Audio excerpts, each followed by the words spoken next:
Greetings and welcome back to room 303 in our Talks with Walt, as we are calling our readings through the deathbed edition of Walt Whitman's Leaves of Grass. We turn now to the little poem, While Not the Past Forgetting. We're back to drum taps in this poem. This poem will sometimes have been called a Decoration Day poem, and we are in poem 43 of the 58 of Sands at 70. Our assumptions are that you've been following our stuff at learnstrong.net, down that left-hand side, our playlist Talks with Walt, and that you've been privy to especially our introductory set of comments for Sands at 70, and then we just finished with the two classic poems of spring, The Voice of the Rain and Winter's Foil.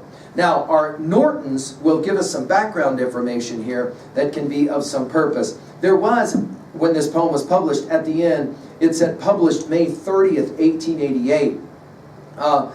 But Nortons will say, Whitman's note on the publication of this Decoration Day poem has not been substantiated, its first appearance evidently being in the November Boughs of 1888. I love this poem because it takes us back to drum taps all over again, and obviously to the theodicy question of why did we have to have this horrific civil war? While not the past forgetting, and Whitman seems to argue that really the only sin of a democracy is to forget. While not the past forgetting, today at least, contention sunk entire. In other words, we're beyond the fight of the Civil War. Peace, brotherhood, uprisen. In other words, we have the new growth. And this makes sense that two poems about spring would then, this poem would follow two poems about spring.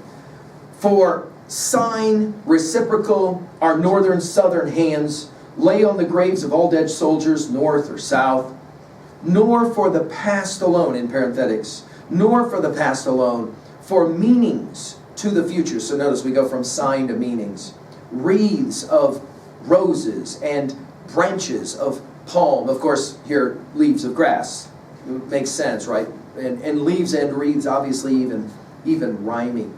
What do you think this poem is suggesting? I think the argument here is that democracies must always remember the past to continue the forward march. It is important, it is significant to always remember. And yet somehow, even in the most tragic, horrifying circumstances that the Civil War comes to mind, we somehow make it, we somehow escape. At 2b, I love his use of the word sign and meanings. His word choice makes sense in this poem. At 3a, obviously the drum taps poems, the theodicy of the drum tap poems, we're assuming that you have already done that study with us. And finally at 3b, is Leaves of Grass helping you to not forget your political roots, your democratic roots? I'm certainly hopeful. It's one of the reasons I'm hopeful that you've enjoyed our study together. Thank you.